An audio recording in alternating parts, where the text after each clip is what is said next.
adalah untuk membangun kerajaannya di bumi. And with his children will be in charge. Yaitu anak-anaknya bertugas di dalamnya. What a beautiful thing. Bukankah sesuatu yang begitu indah? God said, I will be in charge in heaven. Dan Tuhan katakan, aku bertugas di sorga, And my children will be in charge on this earth. dan anak-anakku akan bertugas di bumi.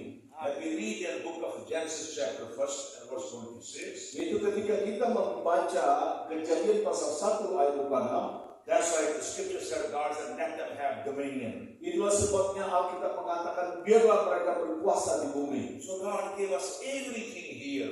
Dan Tuhan memberikan segala sesuatu di sini. And we can rule on this earth. Dan kita bisa menguasai bumi ini.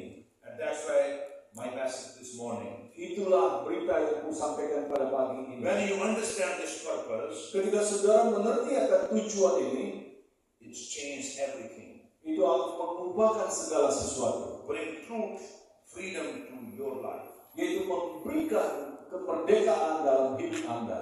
Book of Daniel chapter 7, Yaitu Daniel pasal 7 13 to 14 verse 10. dan 7 ayat 13 sampai 14. Aku melihat dalam penglihatan malam itu, tampak, Listen carefully. dengarkan baik-baik. Aku melihat dalam penglihatan malam itu, tampak dengan awan-awan dari langit datang seorang seperti anak manusia. Dia datang kepada yang lanjut usianya, lalu dia dibawa ke hadapannya. Dan kepadanya diberikan kekuasaan dan kemuliaan dan kekuasaan sebagai raja. Maka semua orang, suku, bangsa, dan bahasa akan melayani dia. Kekuasaannya adalah kekuasaan yang kekal, yang tidak akan lenyap, dan kerajaannya adalah kerajaan yang tidak akan binasa. Daniel saw the vision. Daniel melihat visi, And Daniel was gifting officially. yaitu Daniel diberikan satu pemberian secara official. He see accurate dream Dan dia melihat mimpi itu, and he bring accurate translation. dan dia membawa penterjemahan yang begitu akurasi, atau begitu tepat. And nobody can challenge him. Dan tidak ada seorang pun bisa menentang dia. And he stood in the cloud of heaven.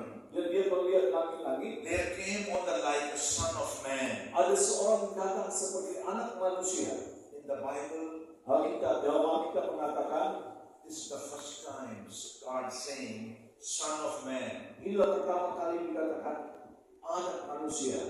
And he came to the ancients of days. Yaitu dia datang pada masa purba. And the scripture and was presented before him. Dan itu diwakilkan di hadapannya. When I read this scripture 2 years back, Ketika aku sudah membaca ini 2 tahun yang lalu, it blew my mind. itu membuka pikiran saya. I said, what's going on? Saya pikir, apa yang terjadi? He's talking about ancient king. Dan dia katakan raja yang He's masa talking lalu. about ancient days. Dia berbicara masa purba. Because the God is a king. Karena raja itu, Tuhan itu adalah raja. God is ancient king. Raja dari masa dahulu. And Jesus is king also. Dan Yesus adalah raja. And Jesus proclaimed himself, I am a king. Dan Yesus sendiri memproklamasikan bahwa saya adalah raja. He never said he's a prophet. Dia tidak pernah mengatakan bahwa dia adalah He nabi. never said he's a priest. Dia tidak pernah mengatakan bahwa dia adalah imam. He said to Pilate. Dan dia katakan kepada Pilatus, And he said, I'm a king. aku adalah raja. Can I have a big hand to the Lord? Mari kita tepuk tangan untuk Tuhan.